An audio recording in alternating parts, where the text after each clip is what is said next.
If you were in a relationship where everything slowly started feeling like your fault, even when you were trying your best, this message is for you. If you kept explaining yourself, apologizing, fixing, adjusting, and still somehow ended up feeling misunderstood, rejected, or emotionally exhausted, you were not imagining it. That kind of confusion does not come from healthy love. It comes from being pulled into a dynamic where your reality is constantly being shifted until you stop trusting your own mind. And one of the clearest signs of that dynamic is this: they needed you to be the problem. That is one of the hardest truths to accept, because most people do not enter relationships looking for someone to blame. They enter relationships looking for connection, honesty, safety, and mutual care. So when things start going wrong, a healthy person usually asks, "What can we work on together?" But in a narcissistic dynamic, the question is different. It becomes, "How can I protect my image, control the story, and avoid responsibility?" And the easiest way to do that is to make sure someone else carries the blame. Very often, that someone is you. This is why so many people leave these relationships feeling deeply damaged, not only because of what was said or done, but because of what was trained into them over time. You were trained to doubt yourself. You were trained to over-explain. You were trained to feel guilty for normal emotions.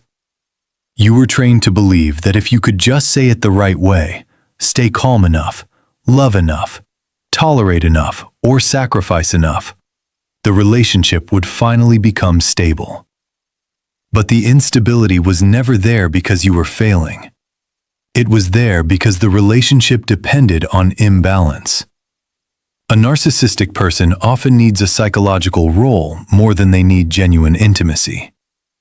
They need to be the misunderstood one, the superior one, the wounded one, the innocent one, the one who had no choice, the one reacting to your supposed flaws. That role protects them from shame. It protects them from looking inward. It protects them from the unbearable idea that they may be causing harm. So instead of facing themselves, they turn you into the explanation. If they feel empty, you are too demanding. If they feel criticized, you are too sensitive. If they act cruelly, you made them do it. If they pull away, it is because you are difficult. If they lie, it is because you cannot handle the truth. If they explode, it is because you pushed them. Their inner discomfort gets assigned to you. This is why nothing ever feels resolved. You may have had hundreds of conversations, but none of them truly led anywhere. You may have owned your part, apologized sincerely, tried to repair, tried to understand their pain, and still ended up in the same cycle. That is because the goal was never mutual understanding. The goal was emotional positioning. As long as they can keep you in the role of the one who is wrong, unstable, selfish, needy, dramatic, or impossible to please, they do not have to confront the real issue. And the real issue is often their need for control, admiration, emotional dominance, and freedom from accountability. One of the ways this happens is through constant reframing. You bring up something hurtful they did, and suddenly the conversation is no longer about their behavior. Now it is about your tone, your timing, your reaction, your memory, your motives.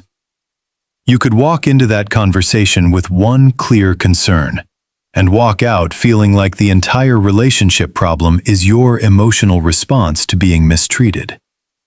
That is not communication. That is manipulation through deflection. And if it happened often enough, you may have started monitoring your every word just to avoid being turned into the offender again. Another part of this dynamic is that your normal needs begin to get treated like evidence against you. Wanting consistency is called controlling. Wanting honesty is called invasive. Wanting respect is called demanding. Wanting reassurance is called weakness. Wanting to discuss pain is called starting drama. Slowly, your humanity becomes criminalized.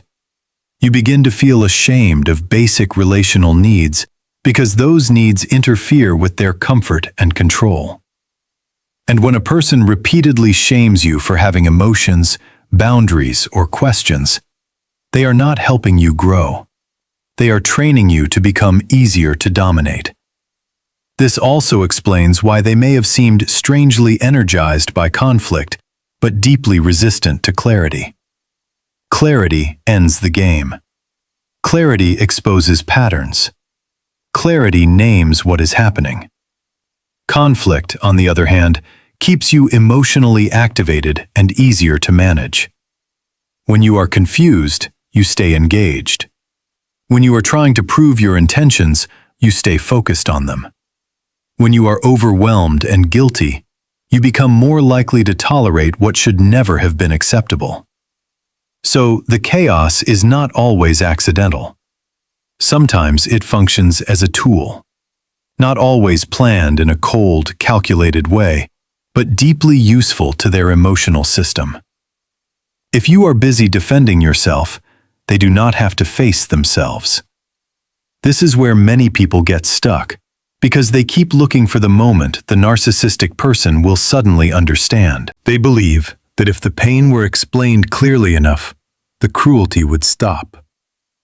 But the problem is not usually lack of information. It is lack of willingness. In many cases, they understand enough to know you are hurting. What they cannot tolerate is the implication that they are responsible for that hurt. So instead of receiving your reality, they attack it, dismiss it, minimize it, or rewrite it. And the more honest you become, the more threatened they may feel, because your clarity disrupts the role they assigned to you. That assigned role matters more than many people realize. In these relationships, you are often not being loved as a full person. You are being used as an emotional function.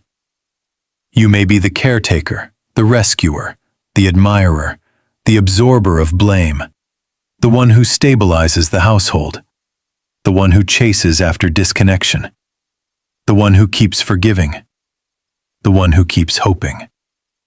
And once you start stepping out of that role, they may react strongly. Not because you became harmful, but because you became harder to use. That is often when the accusations increase. That is when you may hear things like, "You've changed. You're cold now. You don't care anymore." Or, "You're the one ruining everything." What is really happening is that your compliance is ending. A lot of people who have been through this carry deep guilt because they did react. Maybe you became anxious, angry, obsessive, hypervigilant, or emotionally exhausted. Maybe you cried more than you ever had before. Maybe you sent long messages, begged for clarity, checked their behavior, or tried to catch lies. And later, you look back and wonder if those reactions prove that you were the unstable one after all. They do not. Reactions that come from prolonged emotional destabilization are not the same as being the cause of the harm. When someone keeps moving the ground beneath your feet, your nervous system will respond. That response may not always look calm, but it makes sense in context. This is important because one of the deepest wounds from narcissistic abuse is not only pain, it is misidentification. You begin to identify with the false version of yourself that was handed to you. You start saying, "Maybe I am too much. Maybe I am too emotional. Maybe I ruin things. Maybe I am hard to love." That is what manipulation does when it works for long enough. It takes your pain and turns it into self-blame. It takes their avoidance and turns it into your shame. And once you are carrying both the injury and the blame for the injury, you become easier to keep in the cycle. Fear plays a major role here too. Not always obvious fear, but emotional fear. Fear of abandonment. Fear of being misunderstood. Fear of conflict. Fear of losing the good version of them. Fear that if you stop trying, then everything was for nothing. Fear that maybe they will become better for someone else, and that will somehow confirm their story about you. Narcissistic dynamics often attach to these fears and use them. If they can keep you afraid of disconnection, they can keep you over-functioning. If they can keep you afraid of being the bad one, they can keep you over-explaining. If they can keep you hoping for repair, they can keep avoiding real change. That is why healing starts with pattern recognition, not with more effort. You do not get free by becoming more convincing. You get free by seeing clearly. You start noticing that the conversations always bend in the same direction. You notice that your emotions are only allowed when they are convenient for them. You notice that accountability is always one-sided. You notice that the rules change depending on what protects their image. You notice that your compassion was used against you. You notice that peace only existed when you stayed small, quiet, agreeable, and disconnected from yourself. And when you begin seeing that, something shifts. You stop asking, "How do I get them to understand me?" and start asking, "Why have I been expected to abandon myself just to keep this relationship functioning?" That question changes everything. Because now the focus is no longer on winning approval from someone committed to misunderstanding you. The focus becomes protecting your reality, protecting your peace, protecting your mind from further distortion. This is where boundaries become essential. Not aggressive boundaries, not revenge, not proving anything. Just clear emotional limits. A boundary is not an argument. It is a decision. It is the moment you stop handing over unlimited access to your time, your emotions, your explanations, and your self-doubt. It is the moment you no longer participate in conversations that only exist to confuse you. It is the moment you stop trying to earn basic decency. It is the moment you accept that someone can be deeply committed to their version of you, and you do not have to keep correcting it. Calm detachment becomes powerful here. Not because you stop feeling, but because you stop feeding the cycle. Narcissistic dynamics often survive on emotional access. If they can still provoke you into defending yourself endlessly, they still have a grip on your inner world. Detachment is not indifference. It is self-protection.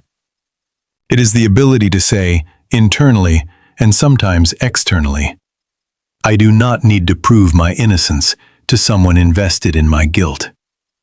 That sentence alone can begin restoring a lot of peace. Self-respect also starts to look different after this kind of experience. At first, it may not feel strong or dramatic. It may feel quiet. It may look like no longer responding immediately, no longer revisiting the same circular argument, no longer apologizing for asking honest questions, no longer shrinking your needs to avoid being punished, no longer confusing endurance with love. Real self-respect is often simple. It is the refusal to keep participating in what harms you. And part of healing is grieving the version of the relationship you kept hoping for. Not just grieving the person, but grieving the potential, the fantasy, the moments that made you believe it could still become healthy. That grief is real. It does not mean you made the wrong choice by loving. It means you are human. You saw a possibility. You stayed because something in you wanted repair, connection, and truth. There is no shame in that. The healing comes when you stop offering that hope to someone who keeps using it to delay your clarity.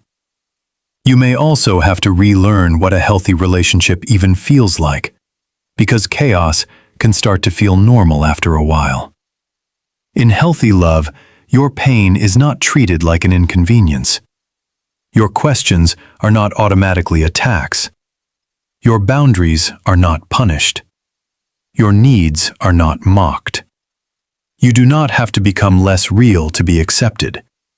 You do not have to choose between connection and self-respect. You do not have to live in constant emotional defense.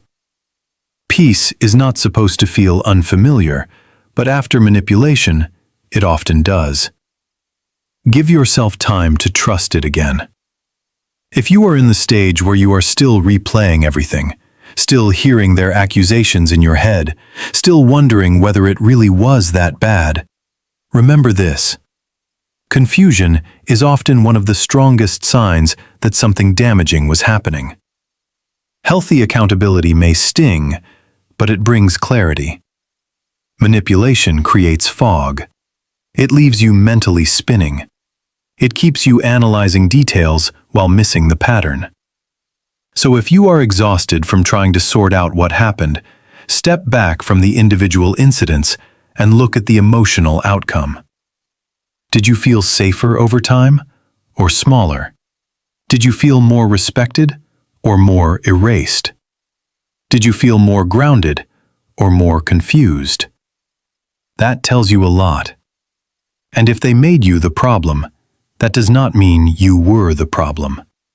It means you were the container for what they refused to face. You carried the blame that helped them avoid shame.